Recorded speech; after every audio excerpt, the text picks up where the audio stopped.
বন্ধুরা, আজ যে বিষয় সম্বন্ধে তোমাদের লেখাবো সেটা ইতিহাস থেকে দক্ষিণ ভারতের ইতিহাস। দক্ষিণ ভারতে একসময় পরপর 4টি শক্তিশালী রাজবংশ রাজত্ব করেন। রাজবংশগুলি হলো যথাক্রমে চালুক্য বংশ, রাষ্ট্রকূট বংশ, পল্লব বংশ এবং চোল বংশ। প্রথমে চালুক্য বংশ। চালুক্য বংশের প্রতিষ্ঠাতা প্রথম পুলকেশী। এই বংশের রাজধানী ছিল বাতাপিতে। প্রথম পুলকেশী প্রথম দক্ষিণ ভারতে অশ্বমেধ যজ্ঞ শুরু করেন।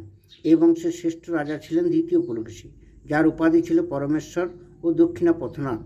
দ্বিতীয় পুলকেশীর সভাকবি ছিলেন রবি কীর্তি, যার লেখা আইহোল প্রশস্তি। দ্বিতীয় পুলকেশীর সমসাময়িক রাজা হর্ষবর্ধন। হর্ষবর্ধনের সময় হিউয়েন সাং ভারতে আসেন। পল্লবরাজ প্রথম নরসিংহ বর্মন দ্বিতীয় পুলকেশীকে পরাজিত এবং হত্যা করেন। শেষ শাসক দ্বিতীয় কীর্তিবর্মন। রাষ্ট্রকূট রাজ দন্তিদুর্গ দ্বিতীয় কীর্তিবর্মনকে পরাজিত করেন। এরপর রাষ্ট্রকূট বংশ। সম্রাট দন্তিদুর্গ রাষ্ট্রকূট বংশ প্রতিষ্ঠা করেন। এই বংশের রাজধানীর নাম ছিল মানক্ষেত্র বা মানখণ্ড বা মান্যখেটা। এই বংশের শ্রেষ্ঠ শাসক ছিলেন প্রথম কৃষ্ণ। এর আমলে ইলোরার বিখ্যাত কৈলাস মন্দির নির্মিত হয়। শেষ শক্তিশালী শাসক ছিলেন তৃতীয় কৃষ্ণ এবং শেষ শাসক চতুর্থ অমোঘবর্ম। রাষ্ট্রকূট রাজারা জৈন ধর্মের পৃষ্ঠপোষক ছিলেন। এরপর পল্লব বংশ। পল্লব বংশের প্রতিষ্ঠাতা হল সিংহবিষ্ণু। এদের রাজধানী ছিল কাঞ্চিতে। এই বংশের শ্রেষ্ঠ শাসক ছিলেন প্রথম নরসিংহ বর্মন। এরই আমলে মহাবলীপুরমের রথ মন্দির নির্মাণের কাজ শুরু হয়, কিন্তু শেষ করেন দ্বিতীয় নরসিংহ বর্মন। আবার কাঞ্চিতে কৈলাস মন্দিরও স্থাপন করেন দ্বিতীয় নরসিংহ বর্মন।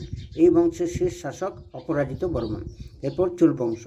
চোল বংশের গোড়াপত্তন করেন বিজয়চল। সেই অর্থে বিজয়চলকে এই বংশ প্রতিষ্ঠাতা বলা হয়, কিন্তু এই বংশকে প্রকৃত দৃঢ়তা প্রদান করেন প্রথম রাজরাজ। তাই রাজরাজকেই চোল বংশের প্রকৃত প্রতিষ্ঠাতা বলা হয়। সম্রাট রাজরাজের সময় রাজরাজেশ্বর মন্দির ও তাঞ্জোরের বৃহদেশ্বর মন্দির নির্মিত হয়।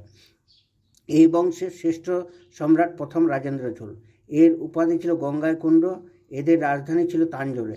চোল বংশে প্রথম পঞ্চায়েত রাজ ব্যবস্থা এবং যুদ্ধক্ষেত্রে নৌবাহিনীর ব্যবহার করা হয়। চোল রাজারা শৈব ধর্মের পৃষ্ঠপোষক ছিলেন। তো এই বিষয় সম্বন্ধে এটাই ছিল।